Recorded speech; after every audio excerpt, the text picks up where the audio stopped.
বলো কি হয়েছে বলো। না না এখানে একজনও পুলিশ নেই, এটা আমাদের ভাই। বলো তুমি পুলিশ। আচ্ছা তুমি বলো না না বলো, তোমার কেউ চিনবে না, তুমি বলো।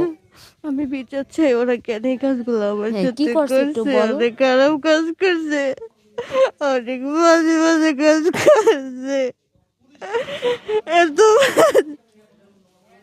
অনেক বাজে কাজ। পুলিশ তোমাকে কি বলছে আপু? তুমি ভয় পাইলা কেন? তুমি ভয় পাইলা কেন বলো, আমরা তোমার পাশে আছি। মারবো পুলিশ বলছে তোমাকে মারবে। না, কেউ বলে না মারিয়ে লেবো, আমি করলে কি এরা বলছে রাতকে মাইরা ফেলে, বেটা বলছে। জ্ঞান দে, আমি জানি জ্ঞান। আমি আসি তোমারে তো বলছি, কোন পুলিশের এমন পুলিশ জন্মগ্রহণ করে নাই এই শরীয়তপুরে তোমার গায়ে হাত দিবে কোন পুলিশ? আমরা তোমার ভাই। আরে তা কেমনে এই কাজগুলো করলো? সমাজ দেখছে না? আপনাকে আমার দেখতে পেরে দেখলো না, তখন তখন কেন করলো না আমারে? আমি কত সাহায্য চাইছিলাম ভাইয়া, মানে কমপক্ষে 10 জন তো হইবই। আমার অনেক মারছে, খারাপ কাজ করছে, মারছে আর বেশি, খারাপ কাজ করতে বেশি মারছে। আমার একটা পুরুষ একটা মহিলা নেবে, মার নেবে। পুলিশ তোমাকে কি বলছে?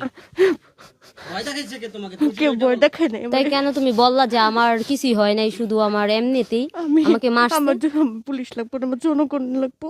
আমরা তো জনগণ আছে, এটি সব জনগণ, এখানে পুলিশ কেউ নাই। শরীয়তপুরের জনগণ তোমার সাথে আছে, শুধু শরীয়তপুর না, সারা বাংলাদেশের লোক তোমার সাথে আছে, তুমি শুধু বলো।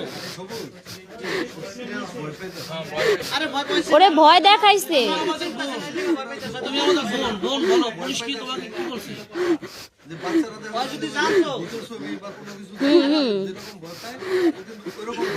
ও যদি এটা বুঝতো, ওর পাশে আমরা তো কারা দাঁড়ায় আছি, হেলে তো আর এত ভয় পেতো না।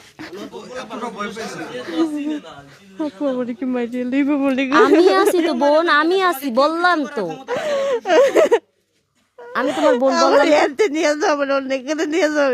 আচ্ছা সেটা যদি না বাসায় নেওয়া লাগলে নিবো, সমস্যা নেই, বাসায় যদি নেওয়া লাগে সেটাও নিবো। আমাদের সব লোকজন থাকবে, সবাই আছে।